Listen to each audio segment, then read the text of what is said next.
ஓம் சாய்ராம். என் அன்பு செல்லமே, என்னுடைய அழகான தங்கமே, வாழ்க்கையில் சில விஷயங்களை புரிந்து கொள்ள முடியாது. ஆனால் அதுவே புரிந்து கொண்டீர்கள் என்று வைத்துக் கொள்ளுங்கள். சில முயற்சிகளை எடுத்து புரிந்து கொண்டீர்கள் என்றால் வாழ்க்கையில் நீங்கள் ஜெயித்து விடுவீர்கள். இங்கு சிலருக்கு என்ன நடக்கிறது வாழ்க்கையில் என்பதே புரியவில்லை.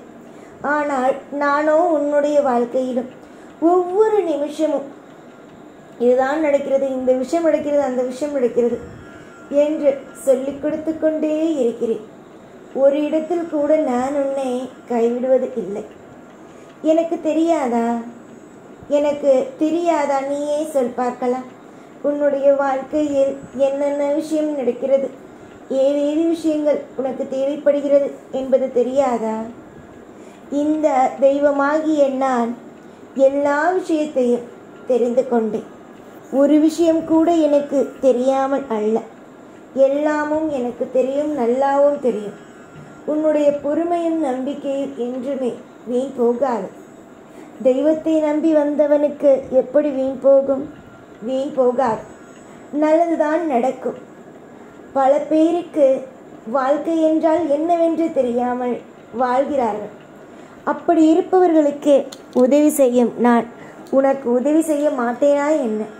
வாழ்க்கையை அழகாக வாழ வேண்டும் என்று நினைக்கிறாய். இப்படி இருக்கும் பிள்ளைக்கு உதவி செய்யாமல் நான் என்ன செய்வேன்? நான் என்னத்தான் செய்ய போகிறேன்? புரிந்ததா? உன்னுடைய வாழ்க்கையில் ஒவ்வொரு காலகட்டத்திலேயும் இன்பம் என்ற ஒன்று கதவை தட்டும், சுப செய்தி என்ற ஒன்று கதவை தட்டும். அப்படி கதவை தட்டும் பொழுது அதை இறுக்கமாகவே பிடித்து கொள்ள வேண்டும். அதை விட்டுவிட்டு நான் இதை எடுத்துக்கொள்ள மாட்டேன், நான் அதை எடுத்துக்கொள்ள மாட்டேன் என்று சொல்லும் பொழுது அது உங்களுக்கு வினையாக மாறிவிடுகிறது. யாராக இருந்தாலும் சரி, முதலில் நன்மைகள் கிடைக்கும் பொழுது அதை எடுத்துக்கொண்டு வாழ்க்கையில் முன்னேற வேண்டும். அப்படி இருப்பவர்கள் நிச்சயமாகவே இவ்வுலகத்தில் ஜெயிக்கிறார்கள்.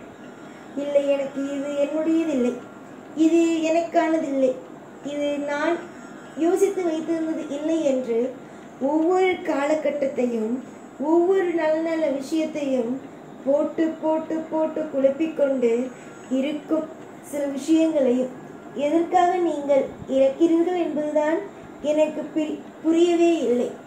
எனக்கு புரியவும் இல்லை, அது எனக்கு பிடிக்கவும் இல்லை. உன்னுடைய வாழ்க்கையில் நீ எவ்வளவுக்கு எவ்வளவு முயற்சிகளை செய்கிறாயோ அந்த அளவுக்கு சுதாரிப்பு தன்மையும் இருக்க வேண்டும். சில சமயத்தில் சுதாரிப்பாக இருக்கிறாய், சில சமயத்தில் சுதாரிப்பு இல்லாமல் இருக்கிறாய். முதலில் சுதாரிப்போடு இரு. உன்னுடைய வாழ்க்கையில் என்னென்ன தேவை, என்னென்ன தேவையில்லை, என்னென்ன காரியங்கள் எல்லாம் நடக்க வேண்டும், என்னென்ன காரியங்கள் எல்லாம் நடக்க தேவையே இல்லை என்பதை கொஞ்சம் யோசித்து முடிவெடு. உன்னுடைய வாழ்க்கையில் ஒவ்வொரு நிமிஷத்தையும் நானும் அற்புதமாகவே தயார்படுத்தி வைத்திருக்கிறேன்.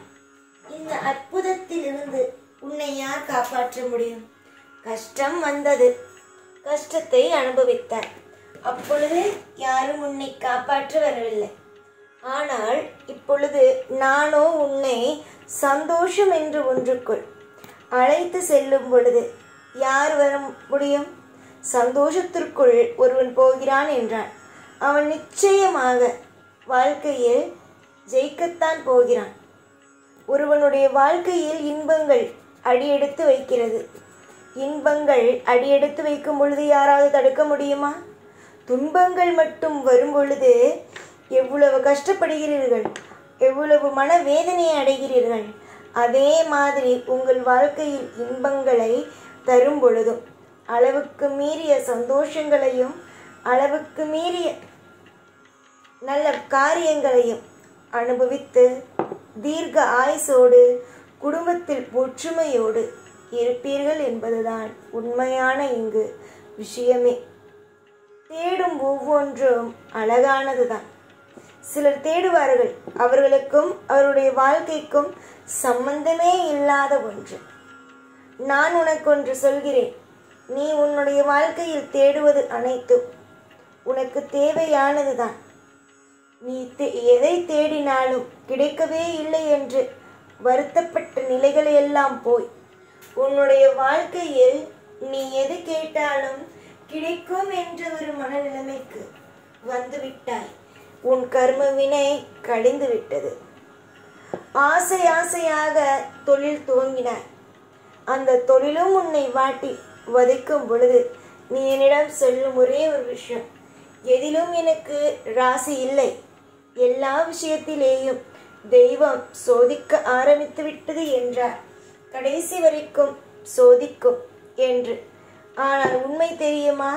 அப்படியெல்லாம் அல்லம்மா. உன்னுடைய வாழ்க்கையில் நான் நல்லதும் செய்வேன். எப்படி உன்னுடைய கர்ம வினையை கழிக்க வைக்கிறேனோ அதே மாதிரி உனக்கு நல்லதும் செய்து உன்னை திருப்தியான ஒரு வாழ்க்கையும் கொடுத்து வாழவும் வைப்பேன். தெய்வத்திற்கு கஷ்டப்படுத்ததான் தெரியும், சந்தோஷப்படுத்த தெரியாது என்று யார் சொன்னது? உனக்கு சந்தோஷமாக உன்னை வாழ வைக்கவும் தெரியும், உன்னை அற்புதமாகவும் அதிசயமாகவும் வாழ வைக்கவும் இந்த சாயிக்கு தெரியும். நீங்கள் தொடர்ந்து முயற்சி செய்யுங்கள். அதற்கு பிறகு நடக்கப் போகும் விஷயங்களை காணலாம். நீ எதுவுமே முயற்சி செய்யாமல் இது நடக்கவில்லை அது நடக்கவில்லை என்று போட்டு புலம்பிக் கொண்டு இருக்காதே. எதுவாக இருந்தாலும் அதற்கு நான் கண்டிப்பாக துணையாக இருப்பேன். நீ நல்ல பிள்ளைதானே, எதற்காக கவலை வேண்டும்? எதற்காக உன்னுடைய வாழ்வில் நீ நிலையே இல்லாமல் இருக்கிறாய்? நிலையாக இரு. உன்னுடைய வாழ்க்கையில் தொடர்ந்து நீ முயற்சி செய்யும் காரியத்தினால் வெற்றி என்ற ஒன்றை கண்டிப்பாக அடைவாயே தவிர தோல்வி என்ற ஒன்றை நீ அடைவது கிடையாது. தோல்விகள் என்ற ஒன்று வாழ்க்கையில் இதுவரைக்கும் எந்த கர்ம வினையுமே அனுபவிக்காமல் இருப்பவனுக்கு வரும். நீதான் எல்லா விஷயத்தையும் நல்லபடியாக முடித்து நீ புதிய அத்தியாயத்திற்குள் பயணிக்கும் போது எதற்காக கவலைப்பட வேண்டும்? கவலைகள் எதுவாக இருந்தாலும் தூக்கி போட்டுவிட்டு அமைதியாக அடுத்தடுத்த விஷயத்தை செய்வதற்கு போய்ப்பார். எல்லாமும் நல்லதாகவே நடக்கும். உன்னை நான் எந்த நிலையிலும் கைவிடுவது இல்லை. இனி வரும் காலமும் கைவிடப் போவதும் இல்லை. சந்தோஷமாக இரு. எப்பொழுதும் உன் கூடவே இருந்து ஒவ்வொரு அத்தியாயத்திலும் ஒவ்வொரு நல்ல விஷயத்தையும் செய்து உன்னை வாழ வைத்து அழகு பார்ப்பேன். இந்த சாய்நான்.